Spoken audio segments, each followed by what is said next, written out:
friends, we continue to monitor the events on the front line in Ukraine and the news that has unfolded in the past 24 hours. But before we begin, subscribe to the channel, give it a thumb up and click the bell icon to stay updated on all the latest news. We won't discuss the Russian front today because the situation there has stabilized. The Russians are showing videos of their movement in Novato-Volzhanka and other towns that were previously under RDC control. However, the borders of Russia remain unchanged. Currently, only a small number of shelling incidents from Russian territory are being recorded in the Sumy and Kharkiv regions. The main events are unfolding on the Ukrainian front. Let's start with the Kherson direction. The number of shelling incidents has significantly increased there because Russia is returning to its previous positions. According to their data, the offensive should be taking place in this direction. Ukraine is intensifying its diversionary activity along the Dnipro River by conducting landing operations. That's why they are actively trying to strike along the entire front line while also destroying Russian bases in the rear, preparing the territory for liberation. There have been reports of explosions in Skadovsk and Rykove. Regarding the predictions about whether the offensive will reach Crimea by the end of the summer, write your opinion in the comments. It would be interesting to hear your thoughts.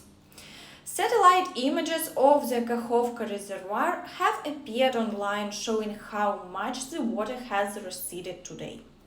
In the Zaporizhzhia direction, apart from Russia officially confirming the withdrawal from the settlement of Pyatikhatki, Ukraine has also confirmed its liberation, which is very encouraging. However, Russia understands that new breakthroughs are imminent, so they are still deploying equipment and personnel to strengthen all defense lines, not just the first one. Тяжкого озброєння та особового складу, а наші мешканці бачать його особливо з напрямку Нової Каховки та Каховки. Саме звідти була переброска, перегрупировка ворожих сил до Запорізької лінії фронту. Також наші мешканці фіксували надплідну роботу наших спецслужб та безпосередньо спротиву, який залишається на тимчасово окупованій території. Я зараз кажу про той випадок, коли декілька днів тому їхала колона техніки ворожої саме з Нової Каховки до Запорізької лінії фронту, але вся колона не доїхала, вся колона залишилась металобрухтом на одному з сіл на перетині Васильівського та Мелітопольського району. Тож перевантаження, на жаль, переброска сил, на жаль, так. In the Vuhledar direction, the Russians are increasing the number of shelling incidents and continue to attack Nova Mikhailivka and attempt to break through in Vuhledar area through the fields. Unfortunately, there is no information about new advances from the side of the Ukrainian armed forces towards Velika Novosilka yet. In the Avdiivka direction, Russia is determined to advance, so they are using all available equipment, including heavy flamethrower systems like the TOS-1A Solntsepek. The situation is very challenging, but the armed forces of Ukraine are successfully holding their defense and not retreating. Offensive actions are continuing in the Stepove and Avdiivka areas.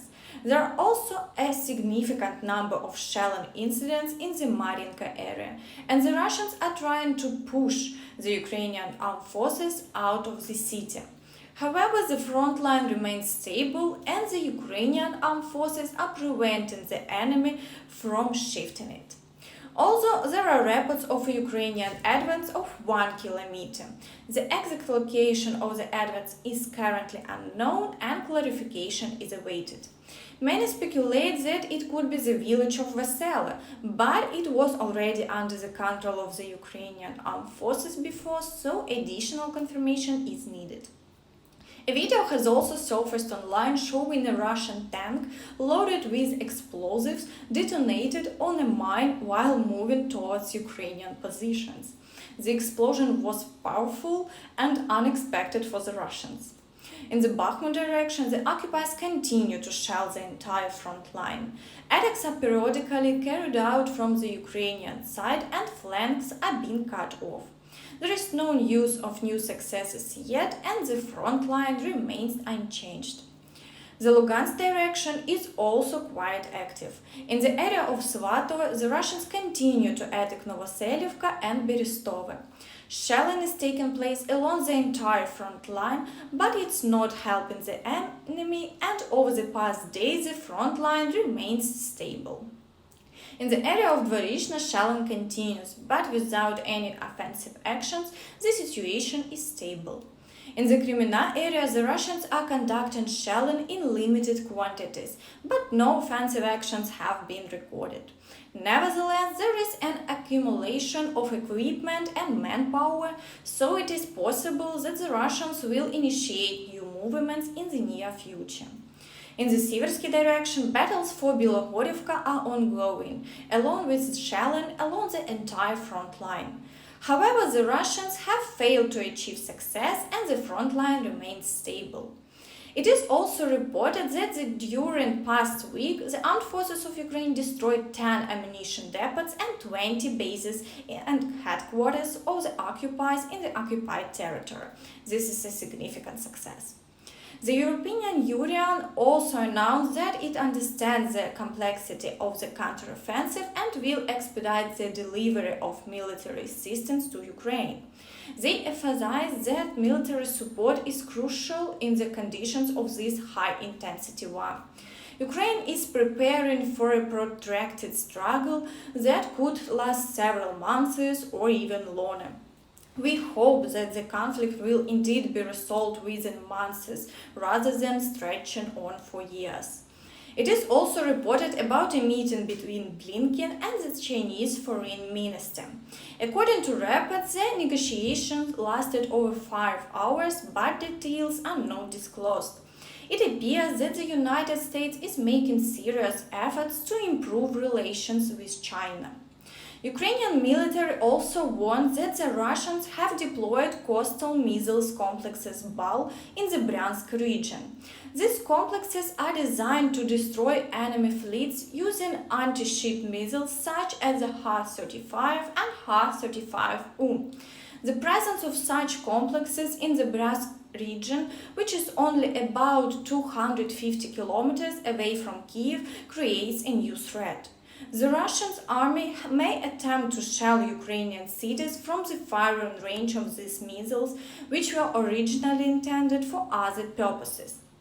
A similar situation has already occurred with the S-300 and S-400 anti-aircraft complexes, which were designed to combat aerial targets but were used by the Russians to shell ground objects. Those were the latest news. Thank you for your attention and until next time. Bye-bye.